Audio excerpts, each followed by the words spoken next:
Hare Ram, Hare Ram. Hare Krishna. We will begin the session. It's quite late, but today I'm helpless. Namo Om Vishnupadaya Krishna Preshtaya Bhutale Srimate Bhakti Vedanta Swami Niti Namine Namaste Saraswate Deve Gauravani Pracharine Nirvishesha Shunyavadi Paschatya Deshatarine Jaya Shri Krishna Chaitanya Prabhu Nityananda Shri Advaita Gadadhara Srivasadi Gaura Bhakta Vrinda Hare Krishna Krishna Krishna Hare Hare Hare Rama Rama Rama Hare Hare Hare Krishna Krishna Krishna Hare Hare Hare Rama Rama Rama Hare Hare Hare Krishna Krishna Krishna Hare Hare Hare Rama Rama Rama Hare Hare Shri Radha Vrindavan Chandra ki jai, Shri Gaur Nita ki jai, Srimad Bhagavad Gita ki jai, Jagat Guru Srila Prabhupada ki jai.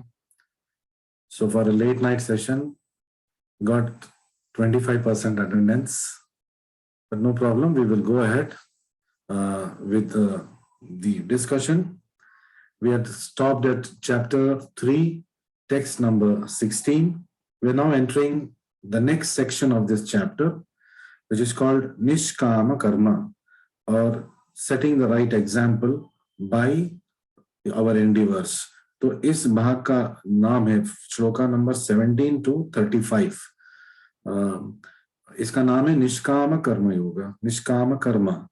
और यहाँ पे कृष्ण ये बोल रहे हैं कि कैसे एक लीडर को उदाहरण और या एग्जाम्पल सेट करना है. So we are doing shloka number 17. I hope all of you have Bhagavad Gita as it is with you. I sincerely urge that all of you should have Bhagavad Gita as it is with you open. Of course, I will also display the shlokas. Yastra atmaratir evasyad atmatruptascha manavaha Atmani eva cha santushtas tasya karyam na vidyate. So, Prabhupada is translating this as one who is, however, taking pleasure in the self. अगर ऐसा व्यक्ति जो आत्मतृप्त है, taking pleasure in self, आत्मतृप्तश्च Manav, who is illumined in the self, who rejoices in and is satisfied with the self, fully satiated, for him there is no duty. Tasya karyam na vidyate, for whom atmani eva cha santushtas, कार्य करने की जरूरत किसको नहीं है? जो आत्म संतुष्ट है, आत्म तृप्त है और आत्मरति एव स्याद, जो अंदरूनी तरीके से प्रकाशित है. So Prabhupada says in this purport, so the title we can give for this particular shloka is fully Krishna conscious person has no duty to perform. अगर कोई कृष्ण भावनामृत में पूर्ण तरीके से डूब चुका है तो उसका कोई कर्तव्य करने का गुंजाइश है नहीं, उसको कोई कर्तव्य रहता नहीं है. So what is the meaning of this? Does it mean that a fully Krishna conscious person will not work? No, that's not the meaning. We will study in the purport. A person who is fully Krishna conscious, जो पूर्ण तरीके से कृष्ण भावनामृत में है, and is fully satisfied by his acts in Krishna conscious, मतलब जो कृष्ण भावनामृत कार्यों में आत्म संतुष्ट है, no longer has any duty to perform, तो उसके प्रतीक भौतिक कोई कार्य नहीं रहता है, कोई कर्तव्य नहीं रहता है, क्योंकि वो पूर्ण सत्य को मतलब पूज रहा है, पूर्ण सत्य के लिए वो काम कर रहा है. When you're working for the central government, then you have no duties for the state government because you're already doing the biggest duty. So due to his being Krishna conscious, all impiety within is instantly cleansed. तो जब कोई कृष्ण भावनामृत में कार्य करता है या अपने जीवन को व्यतीत करता है, तो उसके अंदर सारे पाप धुल जाते हैं और वो शुद्ध हो जाता है। An effect of many thousands of yagna performances. तो पूर्व काल में ऐसे पाप को घटाने के लिए अनेक अनेक हजारों यज्ञ करना पड़ता था, लेकिन कलियुग में, इन कलियुग, संकीर्तन यज्ञ, chanting of Hare Krishna mantra is enough to take care of cleansing all our sins. By such clearing of consciousness, one becomes fully confident of his eternal position in relationship with the Supreme. तो ऐसे मतलब जब वो अपना जो consciousness है वो pure कर लेता है, शुद्ध कर लेता है, तो उसमें ज्ञान आ जाता है, तो उसमें विश्वास आ जाता है कि उसका असली स्वरूप क्या है, उसका जो संवैधानिक स्वरूप क्या है और उसका और भगवान का क्या रिश्ता है। His duty thus becomes self-illuminated by the grace of the Lord. तो उसको भगवान रास्ता दिखाते जाते हैं, उसको प्रकाशित करते जाते हैं ज्ञान से। And therefore he no longer has any obligations to Vedic injunctions. तो उसको और किसी की फिर जरूरत नहीं पड़ेगा। अब स्वयं भगवान कृष्ण उसका मार्गदर्शन कर रहे हैं। When the Lord himself is giving directions to him through the medium of Guru, through the medium of the disciples of his Guru, then he will not have any other worldly duties to perform. तो उसको और कोई कर्तव्य करने की जरूरत नहीं है, क्योंकि सारे कर्तव्य वो निभा रहे हैं। Such a Krishna conscious person is no longer interested in material activities. तो एक शुद्ध कृष्ण भावनामृत का संकेत क्या है? उसको भौतिक कार्यों में कोई रुचि नहीं है। कार्य करता है लेकिन भगवान की तृप्ति के लिए वो कार्य करता है। And he takes no longer pleasure in material arrangements like wine, women and similar infatuations. तो और इसके बाद वो इन चीजों में अपने सुख को नहीं ढूंढेगा, भौतिक चीजों में, जैसे मदिरा और नारी संग, मतलब गलत संग। नारी संग का मतलब यहाँ पे गलत संग नहीं करना है। एंड सिमिलर इन्फैचुएशन, और जो और सारे भौतिक चीजें हैं उससे वो आकर्षित नहीं होता है, वो केवल कृष्ण भगवान के तृप्ति के लिए वो कार्य करता है। सो Prabhupada, Krishna further goes and he's talking about what a self-realized man, why he has got no purpose to fulfill or discharge his duties. We will read why it is. Shloka number is 18. Naiva tasya kritenarto na kriteniha kaschana na chasya sarvabhuteshu kaschid artha vyapashrayah. So today, if you notice, I am not singing the shloka, I am reading out the shloka, because I felt it will be more clear to you when I read out the shloka than I just sing the shloka. So I'm trying to read out the words so that it gives a good impression on you, the words. A self-realized man has no purpose to fulfill in discharge of his prescribed duties. So Krishna is continuing to say, भगवान कृष्ण और बता रहे हैं कि एक आत्म साक्षात्कार जिसका हुआ है, ऐसे व्यक्ति को अपने भौतिक गतिविधियों का या अपने भौतिक कर्तव्यों का पालन करने की जरूरत नहीं है, क्योंकि he is already doing the highest activity. वो सबसे उच्च स्तर का कार्य वो कर रहा है. Nor has he any reason not to perform such work. और उसके पास ऐसे कोई मतलब जरूरत नहीं है कि उसको कार्य ना भी नहीं करना है. So again, it's very we have to understand this properly. Nor has he any need to depend on any other living being. और कोई जीव जंतु के ऊपर उसको निर्भर रहने की जरूरत नहीं है. तो क्या है इसका मतलब? What does Krishna mean that, saying that he doesn't have to perform any material activities, any duties? What is the meaning of this? We will try to read through the purport.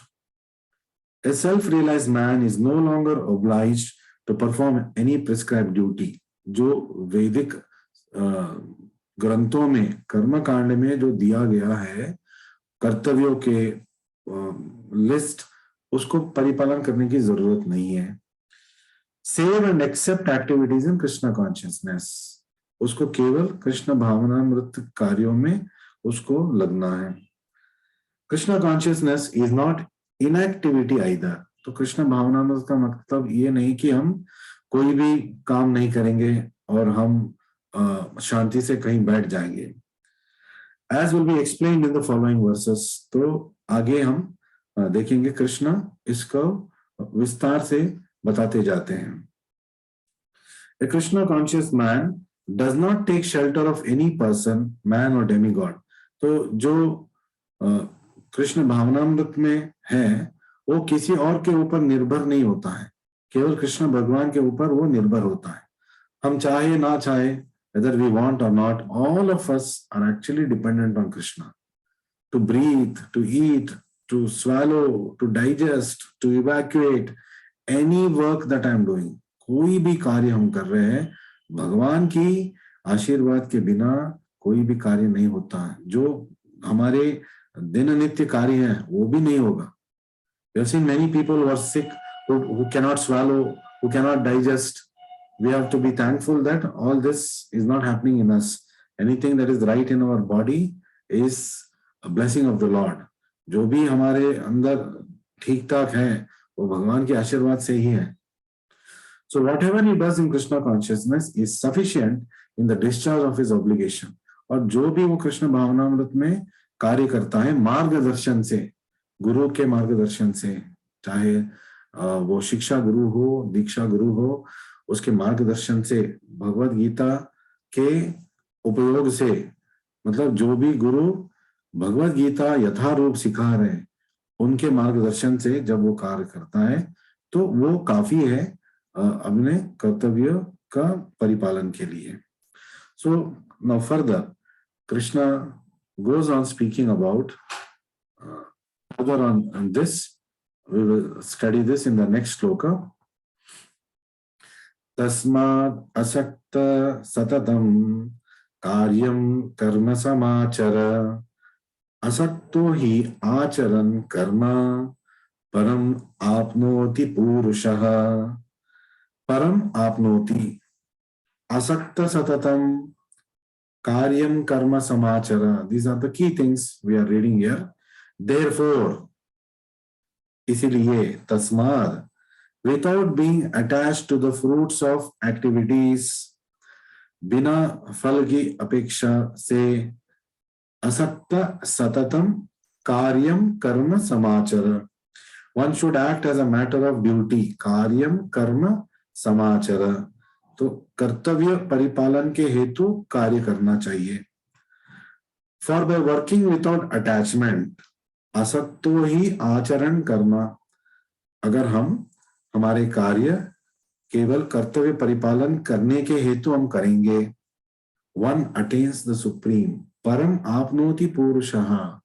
तो कर्तव्य परिपालन करने से हम भगवान की प्राप्ति कर सकते हैं. We can attain the supreme Lord, param apnoti purushaha, simply by performing our duties. Now the question will come, what are our duties? Who is going to tell me what my duty is? So that can happen only by the guidance of Guru. That can, तो ये केवल गुरु के मार्गदर्शन से ही हो पाता है. हमारे मन गढ़ ऊहापोह से नहीं होगा. हमें मार्गदर्शन से काम करना चाहिए. The Supreme is the personality of Godhead for the devotees and liberation for the impersonalist. तो भक्त के लिए सबसे उच्च स्तर क्या है? भगवत प्राप्ति, भगवत सेवा का प्राप्ति. और एक मायावादी के लिए, निराकारवादी के लिए ब्रह्मांड में लीन हो जाना, उसके लिए अधिक महत्व है. A person therefore acting for Krishna or in Krishna consciousness under proper guidance without attachment to the result of work is certainly making progress towards the supreme goal of life. मतलब जब हम कृष्ण भगवान के लिए कार्य कर रहे हैं, कृष्ण भावनामृत में कार्य कर रहे हैं, मार्गदर्शन गुरु के लेके हम कार्य कर रहे हैं, और फल के हेतु कार्य नहीं कर रहे हैं, तो हमें समझना चाहिए कि हम या कोई और ऐसा जो कर रहा है वो आध्यात्मिक प्रगति कर रहा है। और आध्यात्मिक प्रगति कहां तक जाएगा? To attain the supreme goal of life, परम आपनोति। हमारा जो अंतिम लक्ष्य है वो हमें प्राप्त होगा। Arjuna is told, what is the ultimate goal of human life? मनुष्य जन्म का सबसे उच्च स्तर गोल क्या है? कृष्ण प्रेमा, कृष्ण भगवान के प्रेम को पाना। So that is possible by simply performing our duties. So Arjuna is told that he should fight the battle of Kurukshetra for the interest of Krishna.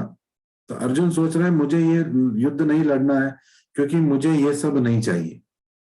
तो अपने बारे में सोच रहा था और दूसरों के नुकसानों के बारे में सोच रहा था।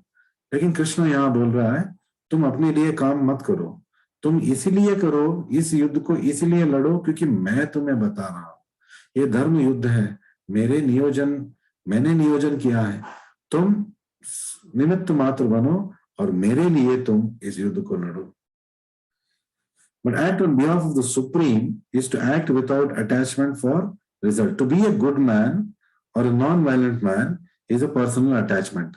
तुम युद्ध करना चाहते हो, नहीं करना चाहते हो, तुम अपने कारण बता रहे हो अर्जुन, लेकिन तुम सिर्फ वही अपने बारे में सोच रहे हो। लेकिन मैं बोल रहा हूं, Krishna is telling, to act on behalf of the Supreme is to act without attachment for the result. तो आपको ये युद्ध लड़ना है, आप प्रतिफल के बारे में सोचो मत। प्रतिफल के बारे में आप भगवान के ऊपर छोड़ दीजिए। आप केवल अपना कर्तव्य का परिपालन कीजिए। कर्तव्य परिपालन करने से परम आपनोति पुरुषः, आपको भगवत प्राप्ति होगा। That is the perfect action of the highest degree. ऐसे कार्य करना मतलब क्या? कैसे कार्य करना? असक्त सततम कार्यम कर्म समाचार तो परम आपनोति पुरुषः। तो ऐसे कार्य करने से भगवान प्राप्ति हो जाते हैं। That is the perfect action of the highest degree, सर्वोत्तम कार्य है। Recommended by the Supreme Person of God Shri Krishna. और इसको कौन recommend कर रहा है? भगवान श्री कृष्ण खुद recommend कर रहे हैं। Vedic rituals like prescribed sacrifices are performed for purification of impious activities. जो वैदिक ग्रंथ में दिए गए कर्मकांडी विषय है वो हमारे शुद्धिकरण के लिए दिया गया है। ऐसा नहीं कि जिंदगी भर हम वही करते रहेंगे। They are performed for the purification of impious activities that were performed in the field of sense gratification. क्योंकि हम बहुत सारे पाप कर चुके हैं इस जन्म में, पूर्व जन्म में, अपने स्वार्थ के लिए। तो इस जन्म में कृष्ण भावनामृत में जब हम काम करेंगे, कृष्ण के लिए हम जब काम करेंगे मार्गदर्शन से बिना फल की अपेक्षा, तो हम ये सब पाप हम इसका धुलाई कर रहे हैं, मतलब शुद्ध हो रहे हैं। But action in Krishna consciousness is transcendental. लेकिन कृष्ण भावनामृत में जब हम कार्य करेंगे वो दिव्य कार्य है, उसको पाप का लेप नहीं लगेगा। And it is transcendental to the reactions of good or evil work. तो अच्छा काम, बुरा काम, भौतिक स्तर का अच्छा काम, बुरा काम, उससे ऊपर हम उठ जाएंगे। A Krishna conscious person has no attachment for the result. Krishna भावनामृत में जो काम कर रहा है वो कभी फल की अपेक्षा नहीं कर रहा है। But acts on behalf of Krishna alone. केवल वो कृष्ण के लिए काम कर रहा है। और कृष्ण के लिए काम कर रहे हैं मतलब मुझे कैसे पता है कृष्णा को क्या चाहिए? How do I know what Krishna wants? So it is possible by reading Bhagavad Gita and reading under the guidance of a devotee, a pure devotee like Srila Prabhupada. He has written Bhagavad Gita as it is with purport. When you're reading Bhagavad Gita as it is with the purports, you're actually reading along with Srila Prabhupada. मतलब प्रभुपाद जी आपके साथ बैठे हैं आपका मार्गदर्शन करने के लिए और ऑलरेडी वो एक्सप्लेनेशन कर चुके हैं। और इसमें भी समझ में नहीं आ रहा है तो उनके शिष्य हैं, उनके डिवोटीज हैं, उनसे आप अप्रोच कीजिए और आप जानकारी लीजिए। So he engages, a Krishna conscious person acts on behalf of Krishna alone. He engages in all kinds of activities, but is completely non-attached. तो ऐसे लगता है कि भक्त भी सारे कार्य कर रहे हैं. आप आपने देखा होगा जब आप हमारे मंदिर आते हैं, अरे भक्त भी मतलब नाच रहे, गा रहे, खाना खा रहे, कार्य कर रहे, बिजनेस कर रहे हैं, सेल्स कर रहे हैं, मंदिर में प्रसादम का सेल कर रहे हैं और पैराफर्नली का सेल हो रहा है. तो they're also doing business. What is the difference? The difference is they are doing activities in Krishna consciousness. तो उसमें अंतर क्या है? वो भौतिक स्तर पे कार्य नहीं कर रहे, अपने लिए कार्य नहीं कर रहे, वो आध्यात्मिक स्तर पे काम कर रहे हैं, भगवान श्री कृष्ण की संतुष्टि के लिए वो काम कर रहे हैं. तो इसमें अजगजांतर है. Although it seems similar, but they are totally different. So what we learned from this shloka was action in Krishna consciousness is transcendental. जब हम भगवान की सेवा करते हैं वो दिव्य कार्य बन जाता है, भौतिक स्तर का कार्य नहीं होता है. और पिछले श्लोक 18वें श्लोक में हमने सीखा था कि Krishna consciousness is not inactivity. Krishna भावनामृत में कार्य, कृष्ण भावनामृत का मतलब ये नहीं है कि हम कुछ नहीं करेंगे, सिर्फ मौन व्रत लेके एक कोने में बैठ जाएंगे. ये कृष्णा भी रेकमेंड नहीं कर रहा है.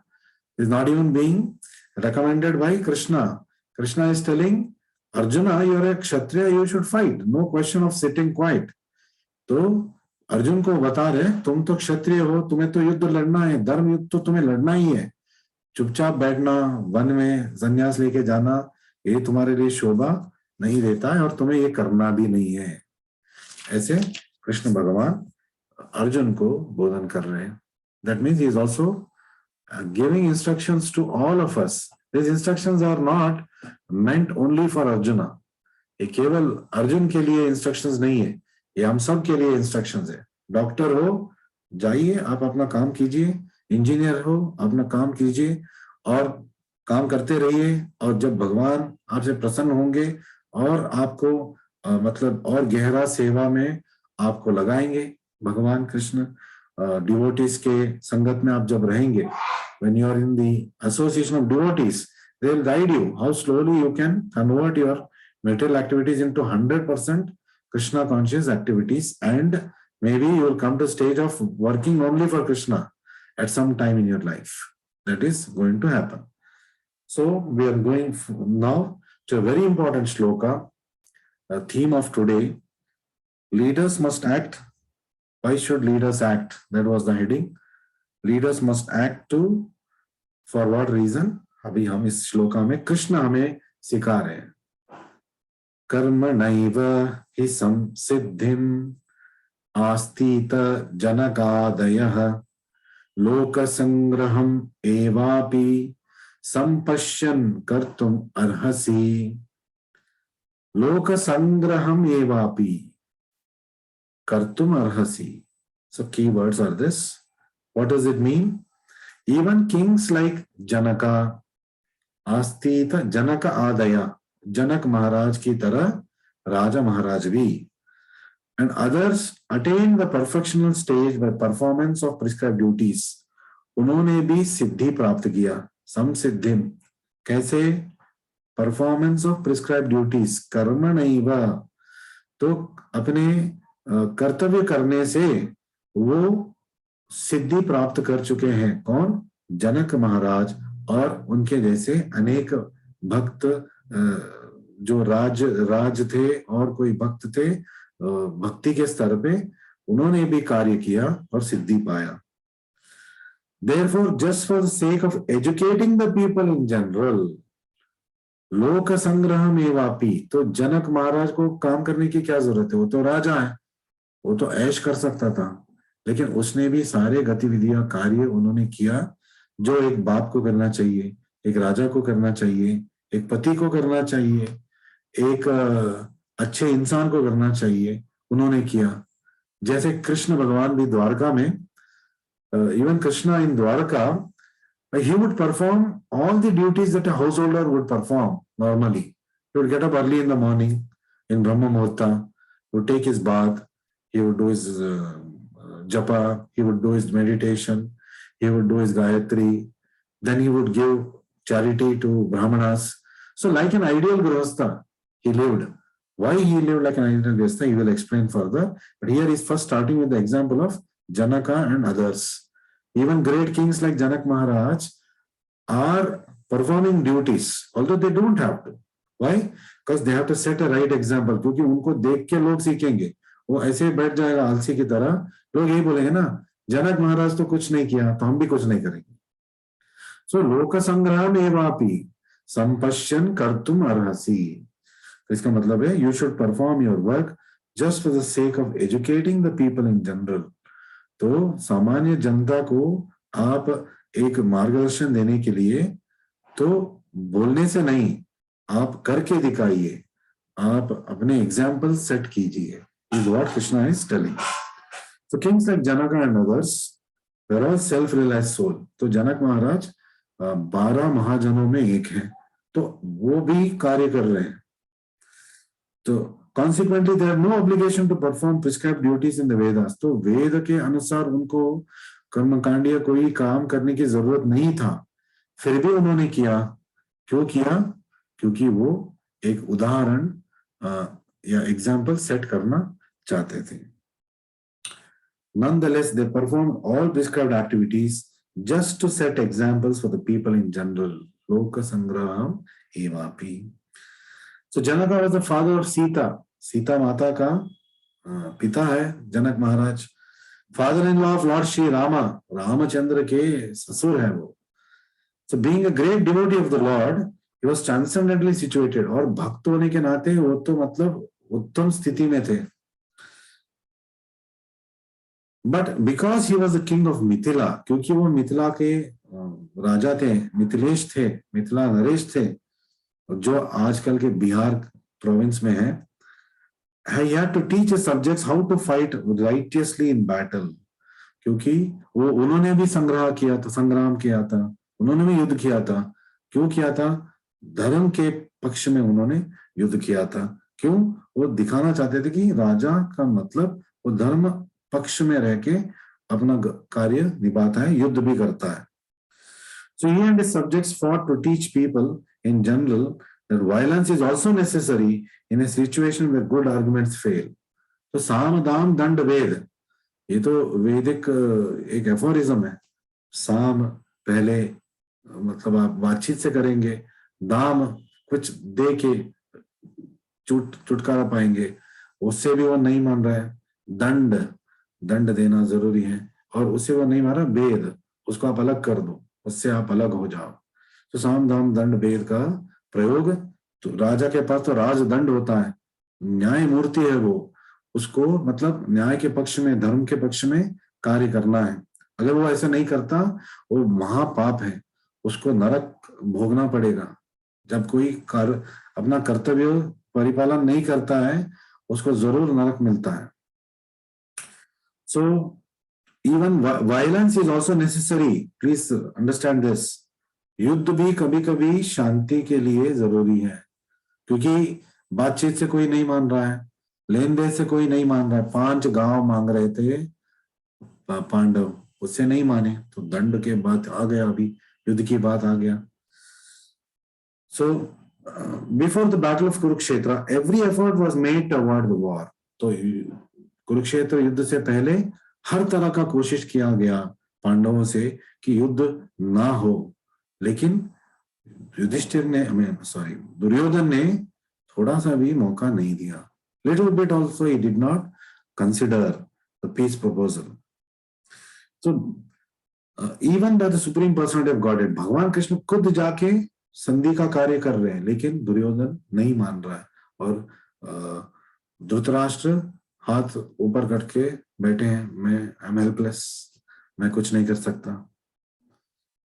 सो for a right cause there was a necessity for fighting. तो धर्म के लिए कभी कभी युद्ध का मार्ग का प्रयोग भी करना चाहिए, लेकिन मार्गदर्शन से. आप मार्ग में चलेंगे तो मार्गदर्शन से ही करना है, अपने सोच विचार से नहीं करना है. So although one who is situated in Krishna consciousness may not have interest in the world, he still works to teach the public how to live and how to act. जब कृष्ण भावनामृत में कोई आ गया, उसको और कुछ करने की जरूरत नहीं है, बैठो और 24 घंटे जपा करो। फिर भी आप देखेंगे सारे हमारे भक्त हैं कितने एक्टिव हैं, मंदिर बना रहे हैं। सबसे ऊंचा मंदिर वृंदावन चंद्रोदय मंदिर वृंदावन में बन रहा है। वो एक बृहत् कार्य अपने हाथ में लिए हैं, भगवान की सेवा में, प्रजा की सेवा में, मतलब समाज की सेवा में। तो वो चाहते हैं तो वो वृंदावन में है, बैठ के जपा कर सकते हैं, उनका कार्य हो जाएगा, भगवान की धाम वो पहुंच जाएंगे। लेकिन दे आर वेरी कंपैशनेट, क्योंकि वो अ, मतलब दयाशील है। सबको जो उन्होंने बेनिफिट पाया है सबको देना चाहते हैं। They want to give it to all, they want to give this Krishna भावनामृत to all. That is why the temples are being built, not to stay in them and eat luxuriously and sleep. इसके लिए नहीं हो रहा है, ये इसलिए हो रहा है कि लोग आएंगे, भगवान कृष्ण के दर्शन करेंगे, उनका जीवन पावन हो जाएगा, उनका मतलब वो भौतिक गतिविधियों से वो छुटकारा पा सकते हैं केवल भगवान की दर्शन कर करके, भगवान की कीर्तन कर करके। तो उसके लिए एक जगह है, मंदिर, ये निर्माण हो रहा है। So experienced persons in Krishna consciousness can act in such a way that others will follow, and this is explained in the following verse. तो अगले श्लोक में हम देखेंगे कि Krishna specifically is talking about what is the role of a leader and why he must act very responsibly. क्यों एक नायक को बहुत ही सावधानी से काम करना है चाहिए, क्योंकि उसका एक बड़ा रेस्पॉन्सिबिलिटी है। So we'll just try to summarize what we have studied till now. So the word आत्मा, जब हम श्लोका नंबर 17 में देखेंगे, आत्मा 3 बार आ रहा है। आत्मरतिर, आत्मतृप्तस, आत्मनि एव संतुष्टस। तो 3 बार आ रहा है। So much of stress is being given. तो when a person is turned inwards, मतलब आत्मरतिर, satisfied inwards, आत्मतृप्ता, illuminated inwards, आत्मनि संतुष्टि, आत्मरतिर, आत्मतृप्त, आत्मनि संतुष्टि। ये 3 चीजें जब है, जो वो अंदर की तरफ देख रहा है ज्ञान के लिए, वो अंदर से तृप्त है और अंदर से प्रकाशित है। Such a person, there is no duty, has no external need and is free from external obligation. तो ऐसे व्यक्ति को कोई भी कार्य या कर्तव्य का बंधन नहीं है, लेकिन फिर भी वो कार्य करेगा एग्जाम्पल सेट करने के लिए। One actually doesn't need anything material. तो सच माने तो भौतिक स्तर पे हमें कुछ नहीं चाहिए, बिना भौतिक चीजों से हमारा काम चल जाएगा। ये हमने एक मतलब सिचुएशन हमने ऐसे बना लिया है कि हमें लगता है कि ये चाहिए ही, ये नहीं है तो क्या होगा, ऐसे हम सोचते हैं। To help us grow spiritually, Bhagavad Gita provides purpose and perspective. तो Bhagavad Gita, so what is the role of Bhagavad Gita in our life? Bhagavad Gita हमें एक मतलब गोल दे रहा है, एक पर्पस दे रहा है, एक पर्सपेक्टिव दे रहा है, एक दृष्टिकोण दे रहा है कि हम जिंदगी को कैसे हम सही दिशा में लेके जाए।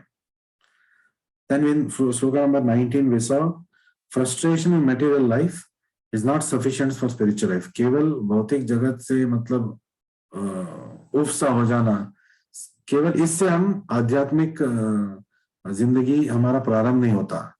हाँ, वहां से शुरू शायद हो सकता है, लेकिन आपका फर्स्ट पहला कदम अगर आध्यात्मिक पथ में लगना है तो केवल मटेरियल एक्टिविटीज से फ्रस्ट्रेट होना काफी नहीं है। We must have positive attraction for spiritual life. हमें एक आकर्षण होना चाहिए आध्यात्मिक पथ के लिए, आध्यात्मिक प्रगति के लिए, तभी हम आगे बढ़ेंगे।